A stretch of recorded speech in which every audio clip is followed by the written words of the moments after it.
Welcome back to cyberspace. I'm your host, Leslie Poston, and today we're diving into the complex world of online communities. We'll explore how these digital spaces shape not just how we interact, but often who we are and who we become. From places of discovery, education, and connection, to support networks, echo chambers, and beyond, let's uncover the psychological underpinnings of our virtual third places.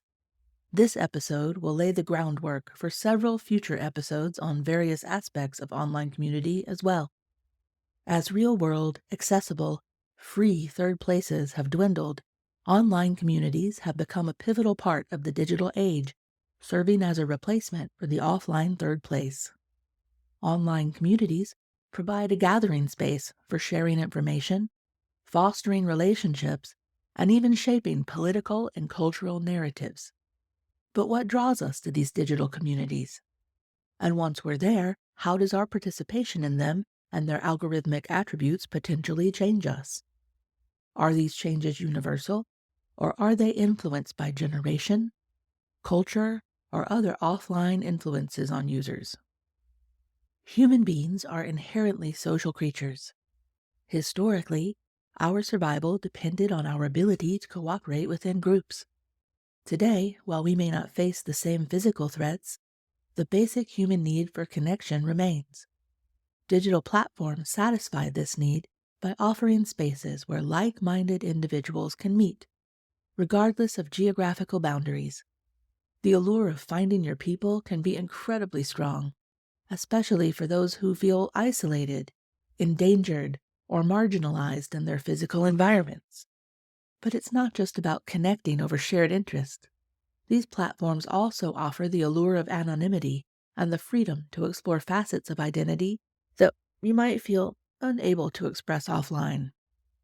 For many, online communities provide a sandbox for identity experimentation, where new aspects of the self can be tried on and experienced without real-world repercussions.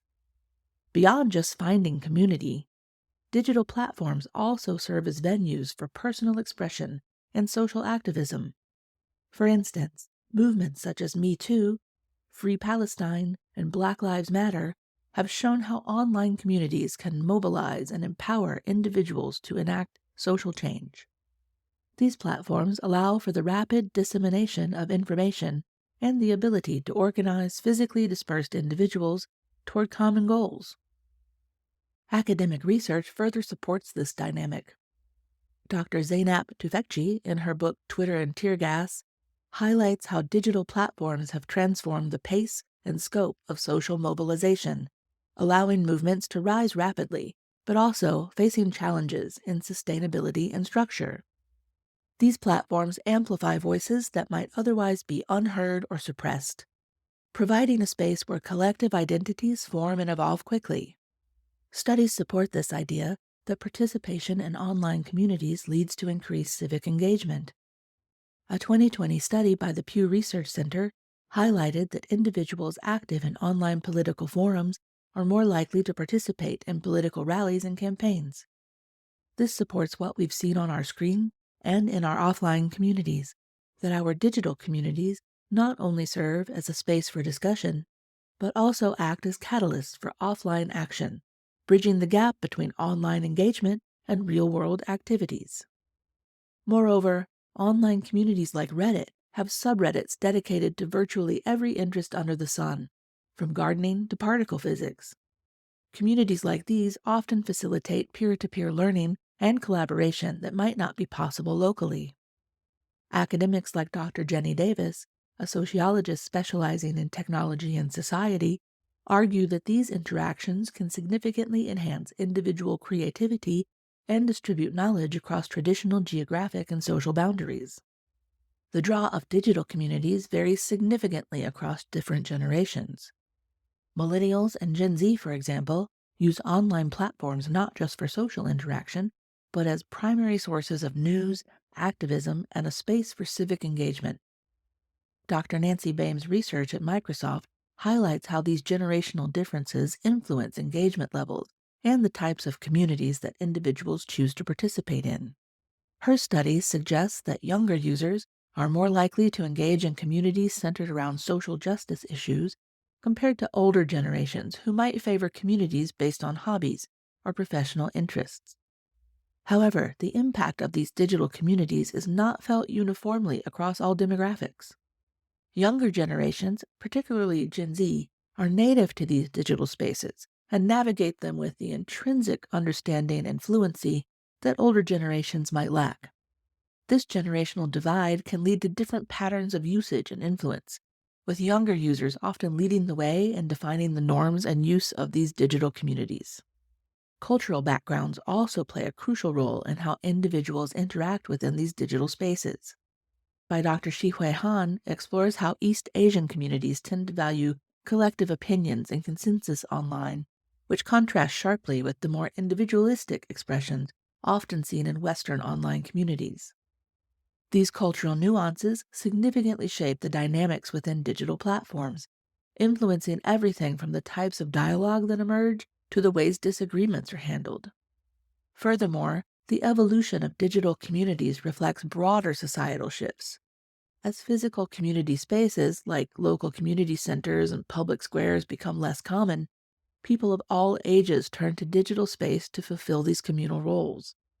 This shift is noted in a study from the Pew Research Center, which illustrates how digital platforms have increasingly become essential for maintaining social interactions, particularly in urban environments where traditional community structure have eroded.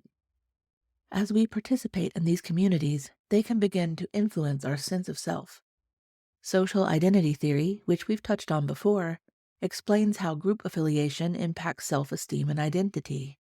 In online communities, this process is magnified. Just as humans do in offline communities like school, church, work, or social groups, online community members often adopt the norms, languages, and attitudes of their community, which can lead to a significant reshaping of their personal identity.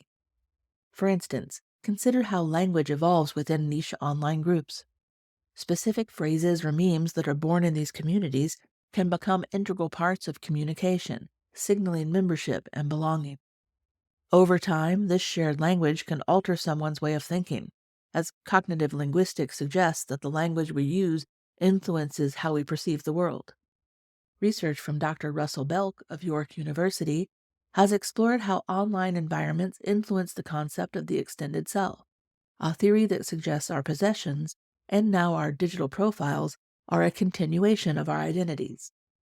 This is especially true on more performative social networks, such as Instagram, where users craft their digital personas by sharing curated content that reflects their desired self-image. This practice can both affirm and distort one's sense of identity depending on the feedback received from that community. Additionally, the phenomenon of role-playing in online gaming communities provides a vivid example of identity exploration. Gamers often adopt characters vastly different from their real-life personas, which, according to a study published in the Journal of Consumer Research, can lead to significant shifts in a person's real-world beliefs and attitudes, illustrating the fluid nature of identity in digital spaces. The role of anonymity in online communities offers a double-edged sword. It can encourage openness and honesty, but can also lead to disinhibition and toxic behaviors. Studies such as those by Dr. John Suler and his work on the online disinhibition effect explain how anonymity and invisibility can make individuals less restrained and more likely to act out aggressively or to share intensely personal information. Users of TikTok during the COVID pandemic will understand that last one intimately. Identity formation within these virtual realms is heavily influenced by the anonymity that the internet can provide. This aspect is particularly liberating for individuals from conservative or oppressive backgrounds. A study by Dr. Kavita Karan at Southern Illinois University found out that anonymity allows for the exploration of identity in ways that are often not possible in physical spaces due to societal or familial pressures, particularly for LGBTQ+ individuals. Furthermore, these platforms often act as mirrors reflecting our desired selves.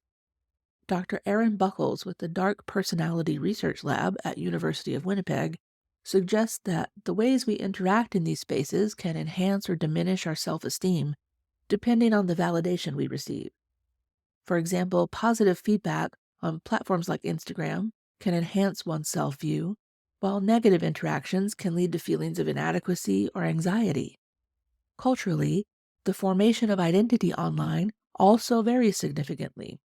For instance, in collectivist societies, community approval might play a larger role in shaping online identities compared to more individualistic societies where self expression might be more pronounced. This cultural variation affects how individuals from different backgrounds engage with and are influenced by their online interaction. The impact of these digital identities reaches back into the offline world.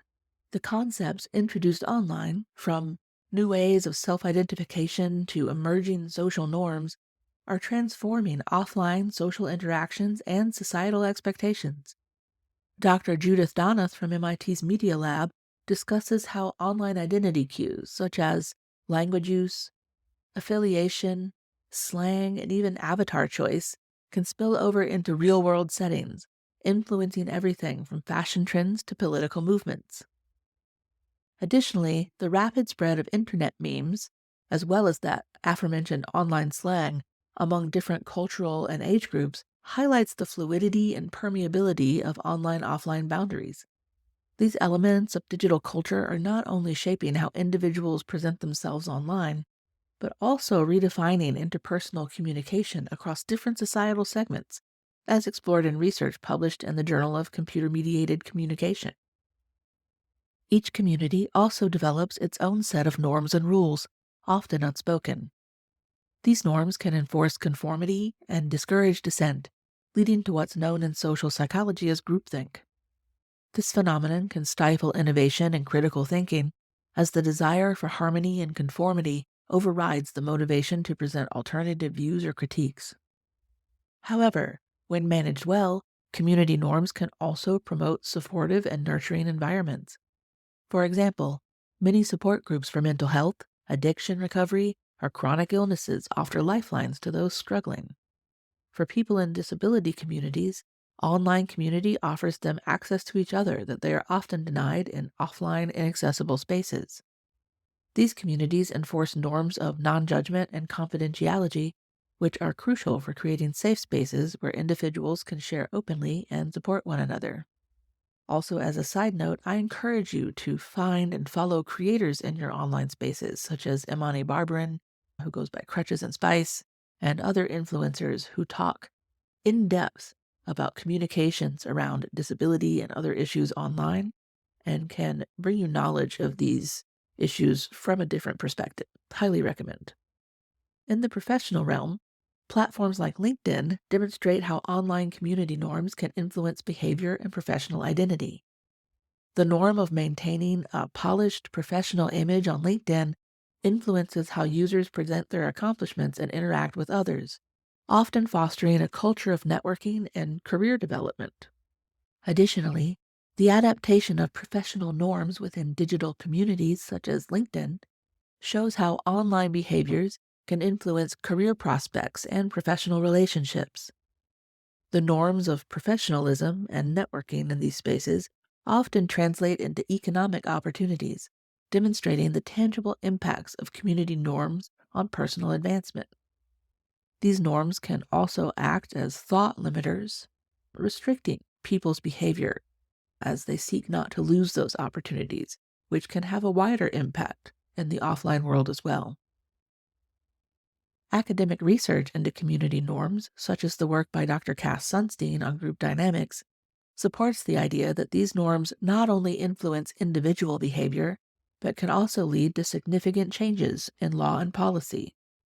Sunstein's research discusses how online communities can accelerate the formation of social norms that later transition into broader societal expectations impacting legislation and corporate policy. The norms within online communities often mirror and magnify the norms observed offline, but with much faster dissemination and evolution. Sunstein's work on conformity and dissent in online spaces shows how rapidly community norms can influence individual behavior and, as mentioned, even legislative processes. Their findings underscore the power of digital echo chambers in accelerating the establishment of norms that could take much longer to settle in offline communities. The enforcement of community norms online also has real world legal implications. For example, the moderation policies of platforms like Facebook have been subject to scrutiny and legal challenges regarding free speech. This interaction between digital norms and real world law is a growing area of concern as online communities become increasingly influential in everyday life. Dr. Mary Chayko of Rutgers discusses how these digital norms create a sense of portable community that individuals carry within them, blending offline and online lives. This blending raises questions about the boundaries of community influence and the extent to which online norms should impact offline behavior and societal expectations. The role of community leaders and influencers in setting these norms cannot be understated. As noted in a study by Dr. David Giles at the University of Winchester, these individuals often play a pivotal role in modeling behaviors and setting the tone for community interactions, which can have wide-ranging effects on their followers' real-world behavior and attitudes. Furthermore, the challenge of maintaining community norms across global platforms highlights the tension between local cultural practices and global digital norms. This tension is particularly evident in multinational platforms like Facebook, where content moderation policies must balance a wide array of cultural norms and legal requirements, as discussed in Dr. Tarleton Gillespie's work on platform governance. It's also evident in the infiltration of those platforms by artificial intelligence, too often deployed unethically. We'll delve into that in a future episode, but I highly recommend reading the work of Dr. Temnet Gebru, Dr. Emily Binder, and others, beginning with their paper on the dangers of stochastic parrots, which should help you begin to understand the foundational issues. One of the critical concerns with online communities is their tendency to create echo chambers or filter bubbles. These terms describe how platforms algorithmically curate content that aligns with a user's pre-existing beliefs, which can exacerbate polarization and misinformation. Individuals within these bubbles may find their views constantly reinforced, reducing their exposure to conflicting information and thereby entrenching their beliefs. This phenomenon isn't just a byproduct of algorithmic sorting, it's also a result of human nature. We gravitate towards information that confirms our worldviews and reduces discomfort, a tendency known as confirmation bias. When these natural inclinations meet sophisticated algorithms, the result can be deeply segregated communities that rarely, if ever, interact with opposing viewpoints. The concept of filter bubbles was popularized by Internet activist Eli Pariser, who argued that such bubbles can negatively affect democracy by creating highly polarized environments devoid of diverse opinions and debates. His observations have sparked significant discussion in academic and technological circles about the responsibilities of tech companies in ensuring that their algorithms promote a balanced view rather than exacerbating division. The construction of echo chambers has intensified with the advent of advanced algorithmic filtering, tailoring content to individual preference at an unprecedented scale. This phenomenon, elaborated on by Parser, argues that such personalization can undermine the democratic discourse, creating fragmented realities where shared facts and common ground is scarce. The dynamics within echo chambers can also exacerbate societal division. These digital constructs not only limit exposure to diverse viewpoints, as we mentioned, but can also reinforce extremism by creating feedback loops where only concordant opinions are shared and amplified. This phenomenon poses significant challenges to democratic discourse and to the healthy exchange of ideas. Real-world impacts of echo chambers are particularly evident in political polarization. A study by researchers at Stanford University found that individuals who exclusively consume news from sources aligned with their political beliefs, such as an exclusive Facebook group, are less likely to believe credible information that contradicts their viewpoints, thus contributing to political fragmentation. Studies from Stanford University's Computational Propaganda Project highlight how these algorithms not only reinforce these existing biases, but can also manipulate public opinion by promoting certain types of content over others. This manipulation raises ethical questions about the responsibility of tech companies in ensuring their platforms do not contribute to societal polarization. One might say that ship has sailed, but tech companies, the government, and activists continue to work on the problem. Of note, Stanford and Facebook came under scrutiny for manipulating the emotions of Facebook users by controlling the content in their feeds without their knowledge or consent. I'll put a link to that problematic study and the blog post about this episode on mindmedia.tech.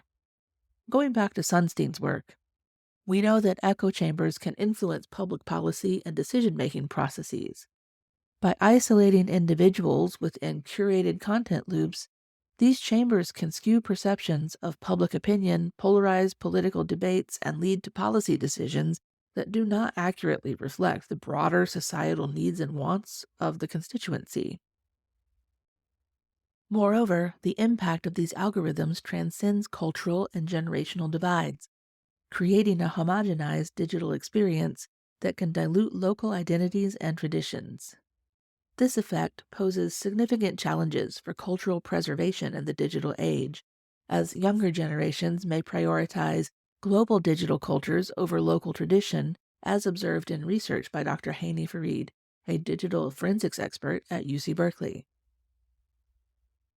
Given these challenges, how do we navigate online communities responsibly?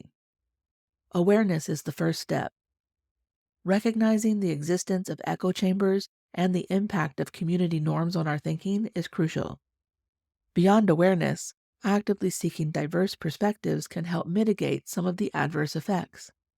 Engaging with a variety of sources and communities can broaden our understanding and reduce the risk of becoming entrenched in a single viewpoint.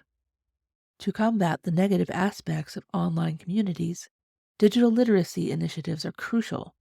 Programs like those developed by the Digital Citizenship Institute and the Distributed AI Research Institute aim to educate users about the importance of verifying information, understanding algorithmic influence, and seeking out diverse and equitable perspectives, thereby promoting healthier digital interactions. From an academic standpoint, Dr. Patricia Wallace's book, The Psychology of the Internet, provides a comprehensive look at how individuals can develop habits that prevent the formation of insulated online communities. Wallace suggests practical strategies such as cross-community interaction and the promotion of empathy-building activities, which can help counteract the tendency towards homogeneity and isolation in digital spaces. As we close today's exploration into the digital realms that we occupy, it's clear that online communities, while offering vast opportunities for connection and growth, also come with their own sets of challenges. These digital spaces reflect and amplify our human nature in ways that can both unite and divide. By understanding the psychological forces at play, from the allure of finding your tribe to the echo chambers that limit your perspective, we can better navigate these waters. Let's take this knowledge into our daily digital interactions and strive to build more inclusive and understanding online spaces. Remember, the power to shape these communities is quite literally at our fingertips. Challenge your perspectives, embrace diverse dialogues, and let's continue to support one another in unraveling the complex tapestry of our digital lives. I'm your host, Leslie Poston, and this has been Cyberspace. Until next time, keep connecting, keep exploring, and stay curious.